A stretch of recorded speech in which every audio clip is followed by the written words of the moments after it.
Hello everyone, so welcome back to my YouTube channel Kalparas learning centre. तो आज हम start करने जा रहे हैं क्लास 10 का ट्रिग्नोमेट्री चैप्टर। हिंदी में बोले तो त्रिकोणमितीय अनुपात, जो कि मोस्ट इंपॉर्टेंट चैप्टर है। हर क्वेश्चन टीचर हर क्वेश्चन चैप्टर सबसे पहले उसी चैप्टर को स्टार्ट करता है, तो आज हम भी उसी को स्टार्ट करेंगे। और सबसे बड़ी बात यह है क्योंकि उसमें से सबसे ज़्यादा क्वेश्चन आते हैं और वो आपकी बीएससी एमएससी आगे तक अगर किसी आप बच्चों को भी पढ़ाओगे उसमें भी आएगी, ठीक है। पर ट्रिग्नोमेट्री के बहुत यूजेस होते हैं। लोग कहते हैं, आपने चलो एग्जाम्पल पहले आपने जानते नहीं हो त्रिकोणमिति होता क्या है, ठीक है। आपने एक वर्ड सुना होगा, कपिल शर्मा का शो देखते हो, देखा होगा।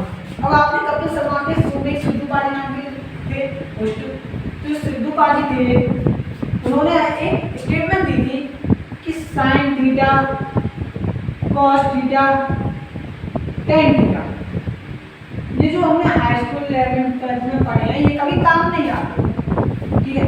अब क्या करा जाए, जितना पढ़ा है उतना ज्ञान, सही बात है कि नहीं। पर हमें तो पता है ना, तो तुम भी पढ़ रहे हो, तो आज हम देखेंगे कहाँ काम आते हैं कहाँ काम नहीं आते। चलते हैं तो इन्हीं के बारे में। इन्हीं को कहते हैं त्रिकोणमितीय अनुपात। और भी होते हैं पर डिटेल से होंगे। हमारा मकसद क्या होता है, बेसिक से हाई तक। मैंने आपको बताया था कि आपके लिए सभी क्लासेस मिलेंगे, ऑफलाइन क्लासेस भी अवेलेबल है और आपके ऑनलाइन क्लासेस भी अवेलेबल है, और इसके आपको नोट्स भी मिलेंगे। पर पहले आपको वीडियो मिलेगी, जब चैप्टर आपका पूरा कंप्लीट हो जाएगा, जब आपके लिए नोट्स प्रोवाइड किए, ठीक है। चलो,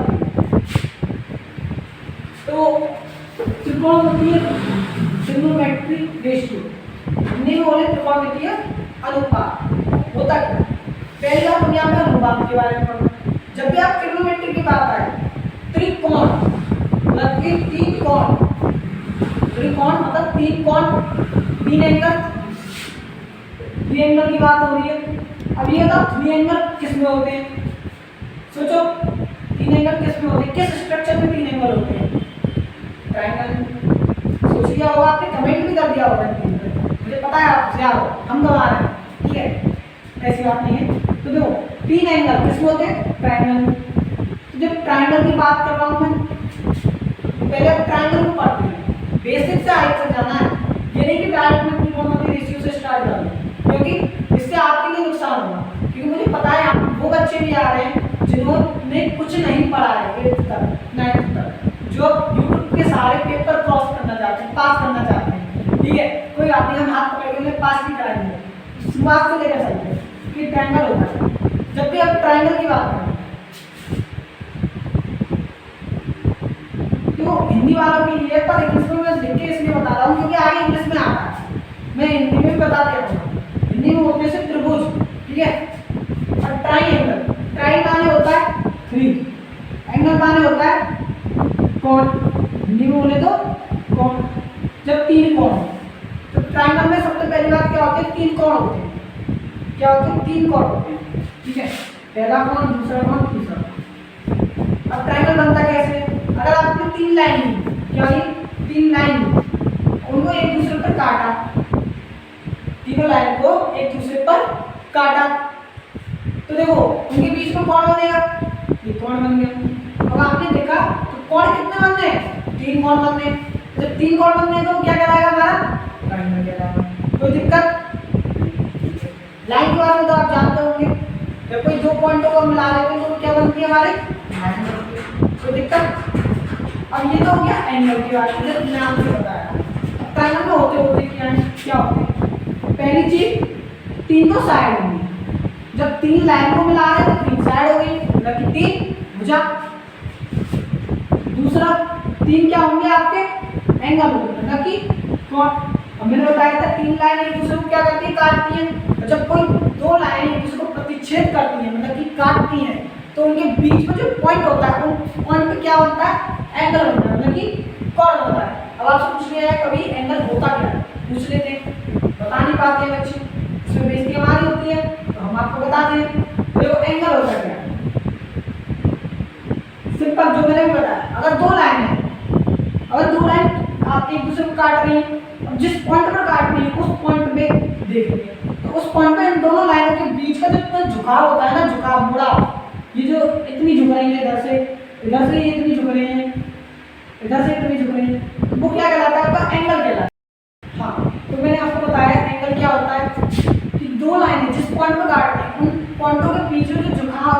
इंक्लाइन होगा वो क्या कहलाएगा आपका एंगल कहलाएगा।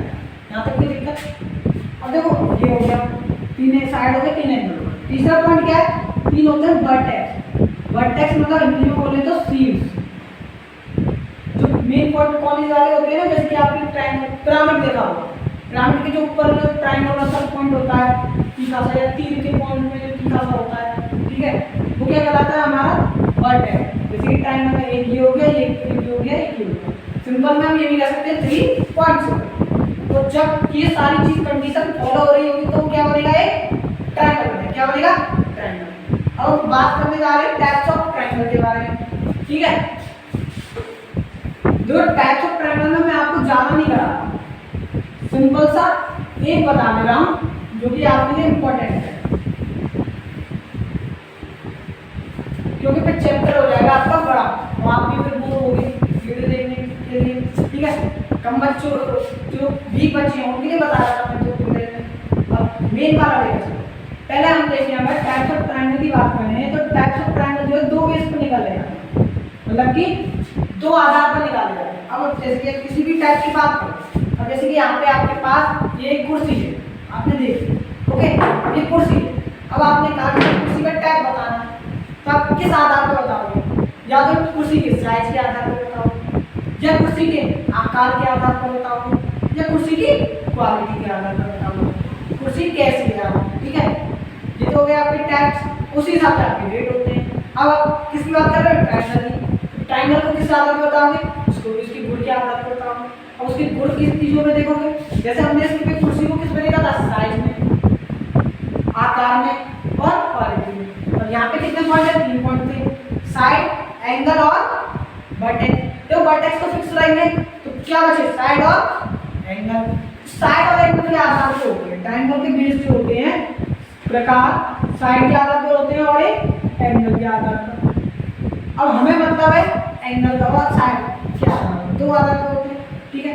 अब आपके जो सिलेबस में है, इसमें इस चैप्टर में जो ट्रायंगल है वो आता है आपका right angle triangle. Right angle triangle जो ट्रायंगल को ऐसे प्रेजेंट करता है, ठीक है। राइट एंगल ट्रायंगल मतलब समकोण त्रिभुज। अब हिंदी वालों को समकोण नाम सुन के याद आ गया, वो तुरंत क्या होता है? समकोण त्रिभुज। बताओ समकोण त्रिभुज क्या होता है? सोचो। जिसमें जो कोण होता है कितने का हो? 90 डिग्री का। कितने का हो? 90 डिग्री का। जैसे कि ये अब एक कोण जो है कितने का है? 90 डिग्री का है, तो वो क्या कहलाएगा? आपका समकोण त्रिभुज कहलाएगा। तो बाकी आप जानते हैं त्रिभुज तीनों कोणों का कितना होता है? 180 डिग्री। तो angle A plus angle B plus angle C equal to 180 degree. अब हमें पता है एंगल बी कितना है? 90 डिग्री। तो एंगल बी की वैल्यू रख देते हैं 90 degree plus angle C equal to 180 degree. और ये हो जाएगा angle A plus angle C equal to 180 minus 90 degree. तो हमने ये भी निकाल लिया कि समकोण त्रिभुज में एक एंगल तो 90 डिग्री का होता है, मतलब कि 90 डिग्री का होता है, और बाकी जो बचे 2 एंगल हैं उन दोनों का योग करेंगे, मतलब कि जोड़ेंगे तो कितना होगा? 90 डिग्री होगा। ये मैंने प्रूफ कर दिया। अब ये तो हो गया समकोण त्रिभुज एंगल के आधार पर, ठीक है। अब बात करते हैं हम साइड के आधार। साइड के आधार पर क्या होता है? क्योंकि आपने कह दिया, आपको त्रिभुज दिया है जो कि एक समकोण है, तो आपको पता आना है। अब ऐसा तो है नहीं कि आप चांदा लेकर जाओगे या फिर कंपास जो भी आपके पास मटेरियल है, डिवाइस है, वो लेकर जाओगे और इनके बीच का कोण नापोगे, अंतर तो रह नहीं सकता। हाँ, पर आपको ये डिस्टेंस दे रखी है, ठीक है। क्या दे रखी है? डिस्टेंस दे रखी है। जैसे कि ये 3 दे दी और ये आपको 4 दे दी, ठीक है। ये वाली आपको 4 दे दी। अब आपको ये बताना है कि समकोण त्रिभुज है कि नहीं है, तो इसे हम कैसे जानते हैं? अब आपने 8th 7th 6th I think 8th या 7th एक थ्योरम पढ़ी होगी जो बहुत प्यारी सी थ्योरम है, आपने सुना ही होगा, जिसका नाम है Pythagoras theorem. Pythagoras theorem. Pythagoras कौन थे? एक मैथमेटिशियन थे। उन्हें मजा आता था हमारे लिए ऐसे थ्योरम क्रिएट करने में, तो उन्होंने भी एक क्रिएट थ्योरम की, पाइथागोरस थ्योरम। अब वो किस आधार पर लिखी थी? वो की समकोण त्रिभुज के लिए की। किसके लिए की? समकोण त्रिभुज के लिए। अगर कोई पूछे पाइथागोरस थ्योरम किसके लिए होती है? समकोण त्रिभुज के लिए होती है। किसके लिए होती है? समकोण त्रिभुज के लिए। देखो सब बता देंगे पाइथागोरस थ्योरम होती क्या है, पर कोई ये नहीं बता पाएगा कैसे क्रिएट हुई थी। मैं बता दूंगा इस चीज को। अब इसके लिए आपको अलग से शॉर्ट वीडियो में आपको मिल जाएगी, बहुत सिंपल है, ठीक है, कैसे क्रिएट होगी। तो अब हम पढ़ते हैं पाइथागोरस थ्योरम कि समकोण त्रिभुज क्या होता है, ठीक है। तो देखिए, तो यहाँ से रख करता हूँ। पहली बात, पाइथागोरस ने कहा अगर कोई त्रिभुज समकोण है तो उसकी जो सबसे लंबी भुजा होगी उसको तो बोलेंगे हम कर्ण, जो कि ये होती है, उसको बोलेंगे कर्ण, कैसे प्रेजेंट करती है। अब एक पॉइंट से किसी रेखा पर एक लंब डाला जाता है, ठीक है, लंब डालने जब तो 90 का एंगल बनता है, पर उसने कहा कि हमें नहीं पता कि लंब लगा कि नहीं, पर एक सीधी लाइन डाली हमने। अगर ये हमारे पास ये जैसे कि मार्कर है, हमने कह दिया ये मेरे पास मार्कर है और ये मेरे पास बुक है, ठीक है, कोई दिक्कत। अब इस मार्कर को मैंने इस पॉइंट पे रखा, ये सीधा था, कोई दिक्कत नहीं। तो अब जो मैं सीधी रखी है लाइन, मैंने ये निकाली ये लंब है, तो मैं कह रहा हूँ ये लंब डाल रहे हैं, भाई 90 डिग्री का निकाल लेते हैं, अभी फिक्स नहीं है, पता नहीं है, ठीक है। और ये नीचे वाली लाइन हो गई, ठीक है, और इस पॉइंट को नीचे वाली लाइन से मिला दिया, तो एक त्रिभुज बन गया। वही किया है हमने। तो ये जो लाइन जो हम डाल रहे हैं वो तो क्या लाएगा हमारा लंब, ये पाइथागोरस ने कहा, और नीचे वाला जिस लाइन पर डाल रहे हैं वो क्या लाएगा हमारा आधार। कोई दिक्कत यहाँ पे? कोई दिक्कत नहीं होगी।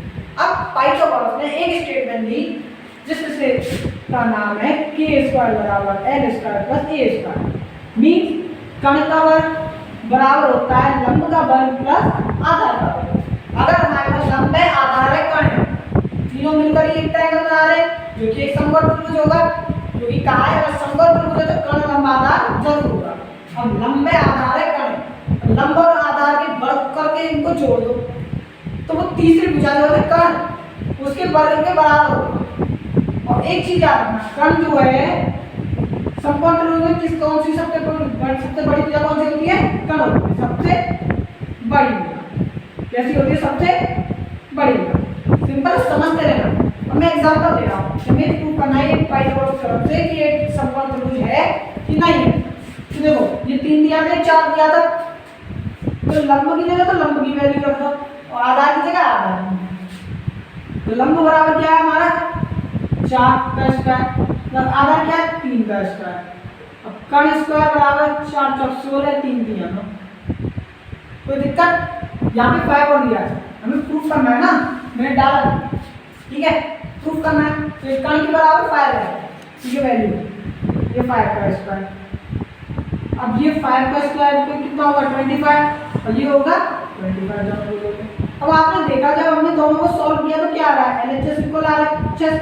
और हमें ये पता है जब भी हम किसी इक्वेशन को सॉल्व करते हैं, समीकरण को सॉल्व करते हैं, तो वो दोनों के कैसे होते हैं? लेफ्ट हैंड साइड का बराबर होता है राइट हैंड साइड के। तो वो हमने क्या है, ये एक तरीके से इक्वेशन है, समीकरण है जो कि पाइथागोरस ने दी थी। तो इससे हमने समकोण त्रिभुज सिद्ध कर दिया। तो आपकी पहली एक्सरसाइज में ज्यादातर क्वेश्चन समकोण त्रिभुज पाइथागोरस से रिलेटेड होंगे, ठीक है। और बाकी का जो है आप नेक्स्ट पार्ट में मिलते हैं। अभी बहुत चीजें रह गई हैं जो नेक्स्ट पार्ट में कराऊंगा। आई होप आपको अच्छे से समझ में आया होगा। अगर आपको वीडियो अच्छी लगी है तो लाइक करें, शेयर करें, सब्सक्राइब करें। मिलते हैं नेक्स्ट पार्ट में।